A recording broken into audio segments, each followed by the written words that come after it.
Señoras, buenas noches. Buenas noches. Qué gusto tenerlas aquí de nuevo. Bueno, poco tiempo y mucho de qué hablar. La nueva detención, porque ya lo habían capturado en 2014, del ex gobernador de Aguascalientes, Luis Armando Reynoso Femat. Ahora por un adeudo fiscal. Pues mira, esto ya está como Al Capone, nunca lo pudieron agarrar por su mafia y ahora resulta que lo agarran porque no pagó al fisco.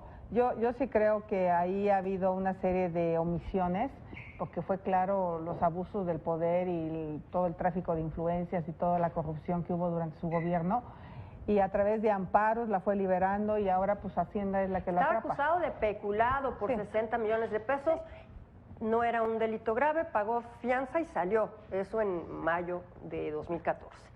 Pero como dices, ahora le buscaron por otro ladito y lo encontraron. Bueno, pues ahora que no vayan a salir con que lo van a sacar y que no vayan a salir como con otros personajes. Oiga, disculpe usted. Es muy probable, porque no es un delito grave. No, yo creo, no, a ver, desde la que estuvimos en la 59 legislatura, en la 61 legislatura, en la 60, ha sido un personaje de polémico en cuanto a corrupción, a tráfico de influencias, no solo él, sino su familia. Él ha sido partícipe de una serie de escándalos y todos con haberes que tienen que ver con terrenos que se apropió que no eran de él, familias dañadas que los despojó, una serie de negocios que le dio al hijo para que... La hermana, una serie de cosas verdaderamente vergonzosas.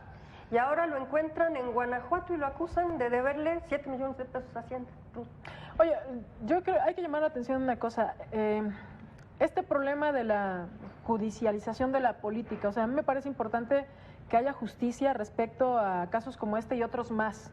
O sea, que no sea un asunto político, que sea un asunto general, el combate a la impunidad, el combate a la corrupción, que todos los funcionarios públicos, exfuncionarios públicos, todas las personas que nos dedicamos al quehacer público, tengamos un castigo si no actuamos conforme a ética y conforme a la ley.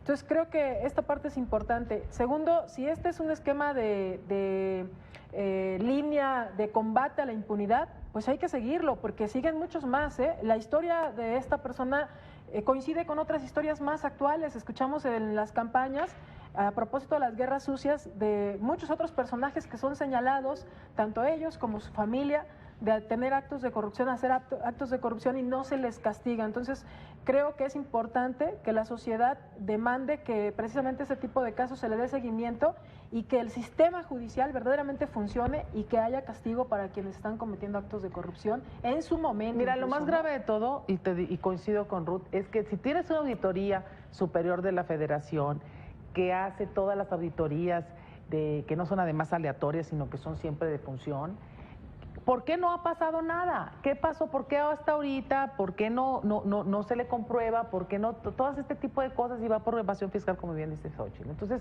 ¿para qué nos sirve entonces un sistema integral de fiscalización? Bueno, sí hay que aclarar que le hemos dado en esta última legislatura dientes a todos estos institutos. Pero la auditoría siempre la ha tenido, Ruth, siempre la ha tenido artículos. Eso no es justificación, pero hoy va a tener el auditor más poder, siempre, ¿no? a ver, auditor Portales que nos está viendo, a ver, cuidado, no hay que lavarnos las manos, hay que hacer bien la función y hay que documentar todos los casos. Esa es la realidad de todo mundo, no solo de los gobernadores, de todos los funcionarios. Y el que la haga, que la pague. Yo sigo pensando que hablamos mucho de transparencia. Tenemos, por ejemplo, la Ciudad de México, hablamos de los portales de las delegaciones transparentes, pero también muy corruptas. Entonces, la transparencia no ha podido terminar con la impunidad.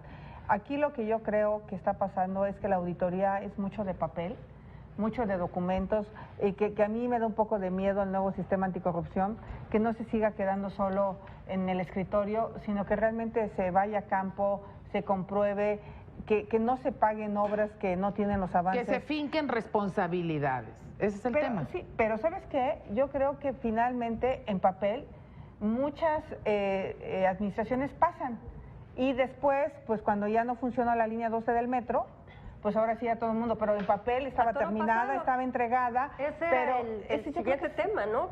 Primeras detenciones por este caso increíble. ¡Bravo! Increíble de la línea. Pero eso no soluciona el que más de 1 millón de personas no se pueden transportar de sus casas a sus trabajos y viceversa, simple y sencillamente porque ya detuvieron nada más a estas personas. A ver, tiene que haber, de veras, fincar responsabilidades a todo el sistema de corrupción que tiene que ver alrededor de la línea 12 del metro. 3 personas, además, las que están detenidas, según entiendo, con cargos más Y bien una ya se amparó, ¿eh? administrativos. Una Sí, claro. está amparada, el tal Orcasitas, y vaya qué apellido, que me recuerdo. El gran problema, yo también quiero señalar un problema particular aquí en la Ciudad de México a propósito de la última nota que diste respecto a que la Asamblea está haciendo ahorita una sesión extraordinaria para cambiar usos de suelo. Quiero hacer la observación de que la Asamblea Legislativa durante todos estos años, desde el 97 a la fecha, ha tenido cláusula de gobernabilidad, lo que significa que los perredistas siempre tuvieron una mayoría contundente que permitió que este tipo de corrupción estuviera escondida. Este tipo de cosas que estamos viendo ahora en esta última nota de que se quiere cambiar el uso de suelo, por supuesto que tiende a que sea una cuestión que se cuestione, que diga uno, es un acto de corrupción, o sea, valga redundar, ¿cómo es posible que estés ahorita haciendo una sesión extraordinaria para cambiar el uso de suelo? ¿Qué compromisos hiciste? ¿Por qué lo estás haciendo? ¿Por qué no dejarlo que una asamblea lo discuta? Entonces, eso mismo pasó con el metro, eso mismo pasó con el segundo piso del periférico y con muchas otras obras que se hicieron en la Ciudad de México. La contundente mayoría del PRD dentro de la Asamblea Legislativa Sobre el uso del suelo siempre huele a corrupción. ¿Pero por qué? Porque además somos tan malos para hacer obra. No somos malos. O sea, yo creo que fueron bastante eficientes para hacer cuestiones de corrupción. ¿De sinvergüenza? Sí, claro. Uso de suelo en Polanco, allá donde vas a estar tú, allá en la Miguel Hidalgo, allá por yo quiero tocar 2 temas. Uno, a mí me parece que la línea 12 tiene que ver con que los políticos tomaron decisiones técnicas. Había unas vías para un tipo de tren y se decidió comprar otro tren. Pues por supuesto que iba a haber un desastre. Porque se pondrían de acuerdo con ese proveedor. Exacto. Entonces, yo creo que el primer razonamiento, dejen a los técnicos tomar decisiones y los políticos hacer otro tipo de trabajo. El metro siempre había funcionado bien, en el metro siempre ha habido ingenieros muy prestigiados y yo creo que el tema es pues que se repare la línea, que se termine. Ese tema del metro me parece lamentable. 2, el tema del cambio de uso de suelo, a mí lo que me parece más grave es que después de 5 años de discusión de los vecinos del plan parcial en Polanco, justo 1 año después de que se publica, ya hay cambios al uso de suelo. Increíble. Es increíble porque entonces... ¿Leíste a Jorge Castañeda hoy? Esa te va a tocar a ti. No, sí, te va a tocar. Pero fíjate, me va a tocar y no, porque yo puedo decir una cosa, pero si la Asamblea legalmente cambia el uso de suelo, yo como delegada no tengo más que hacer lo que la Asamblea dijo. Claro. Entonces yo creo que más bien el debate es, si hacemos planes parciales, vamos respetándolos. Y la Asamblea tiene que respetar a los vecinos de Polanco que se llevaron 5 años en hacer ese plan parcial. Yo creo que aquí el tema es legalidad, cultura de la legalidad y urge hacer el plan parcial de las lomas, porque si no al rato vamos a ver torres de 40 pisos en las lomas. Fue muy comentado también por Carlos Puig ese tema de la calle Lord Byron. Sí, claro. Específicamente de unos... 3 Picos, de Lord 3 Byron, Picos, sí, Lord Byron. Y es porque Castañeda vive en 3 Picos. Un saludo a Jorge Castañeda, que nos está viendo. Y de ahí seguramente no quiere que lo ventanen, porque está a la vuelta. Sí, bueno, sí, pero muy bueno su artículo, por cierto. Muy bien, nos quedan 4 minutitos. Yo quisiera hablar sobre lo que está pasando ya de manera pues difícil de controlar en Oaxaca y Michoacán con los exámenes que la SEP pretende aplicar, en que ya hemos visto a los maestros de la CENTE agredir físicamente, cortarles el pelo y exhibirlos a los aspirantes a presentar este examen. Es tristísimo. Tristísimo, los maestros. Bueno, no nos merecemos eso en México. Y bueno, ya se pronunció la Corte que siga ahora sí, aquellos que falten a las clases o que no quieran ser evaluados, pues ya se tienen que ir. Pues sí, nada más que tienen que ir, se tienen que ir. Aplica. La autoridad. Las leyes están La bien. autoridad, pero la autoridad es la autoridad y el Estado de Derecho, bueno, nosotros siempre hemos hablado de eso. ¿Cuál es nuestra posición?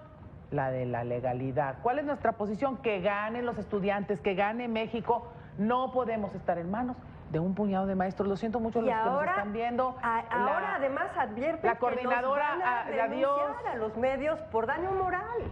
Es de verdad. Y se están amparando. Increíble. Se están amparando de unas. Pero estoy segura que les van a denegar ese amparo. Estoy casi segura. Yo sí pienso que los papás, así como lo hicieron los papás de Baja California Sur, donde estuvieron a punto de cesar a los maestros porque no fueron a dar clases y se tuvieron que presentar, cada grupo de padres de familia en Oaxaca deberían de empezar a organizarse para exigir que constitucionalmente sus hijos tengan el derecho a ser educados. Ni modo.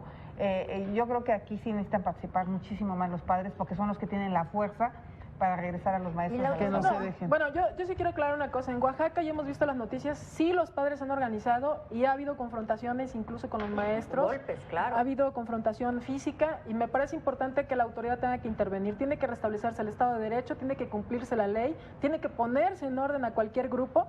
Y claro, no estamos pidiendo que solamente se cumpla la ley, queremos que haya justicia también, que los escuchen, que digan cuáles o por qué son sus actuaciones o sus demandas, pero sobre todo ellos tienen que actuar también apegados a la norma y respetar el derecho constitucional de los niños. Entonces me parece que la autoridad, en este caso la Secretaría de Educación Pública en primer término, tendría que estar participando en poner orden. No puede echarle la pelotita porque el gobernador o porque efectivamente en primera instancia el gobernador debería estar poniendo orden, pero si el gobernador no quiere, la sociedad se debe organizar y pedir incluso la destitución del gobernador si no quiere él poner orden en este tipo de cosas, porque es fundamental para el Estado poder tener una educación de calidad. Si no la tienen, entonces ¿qué va a pasar? Lo único que dice es esto bueno, nada de sucedió muertito. mucho antes de que yo llegara y Han dado de muertito en todos los temas ese gobernador, ¿no?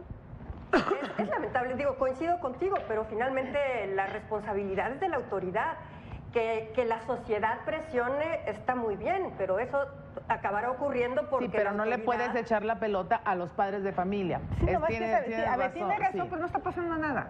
Y esos pobres niños siguen sin clases. ¿Y dónde queda Y la esos ni- coercitividad, que es una facultad del Estado? Es una, Bueno, es No, una no es tan prerrogativa del fácil, Estado. no es tan fácil, porque hemos visto no solamente las confrontaciones, sino incluso cómo los niños en algunas de esas escuelas de Oaxaca habían sido educados para otro tipo de actividades. Exactamente. Recordemos cuando salen con sus rifles y haciendo otro tipo de Exactamente. cuestiones, ¿no? Nos quedan Sí, está 40 muy segundos complica- es y muy ya, compleja la Hoy situación. decía, discutiendo sobre su salario, Rubén Núñez, el líder de la 22, que a él le pagan por hacer trabajo político. No por nada. Bueno, nos despedimos, nos vemos la próxima semana. Con Erubiel, y hay ya que no- despedirnos con Erubiel. Con Erubiel, ya El no gobernador queda Erubiel ya tiempo. nos quedó, pero Lo bueno, en su tocamos la alerta de siguiente. género lo tocamos. 14 de tocamos cada la 100 próxima feminicidios. Sí, No, y del guapo del que estabas hablando. Gracias. Nos Un amigo despedimos. tuyo. Quédense con Néstor Ojeda. ¿De cuál Nos de vemos mañana a 7:30. Gracias. Cuauhtémoc, digo que estaba guapo. Yo, eso lo dijiste tú. Cuauhtémoc Gutiérrez.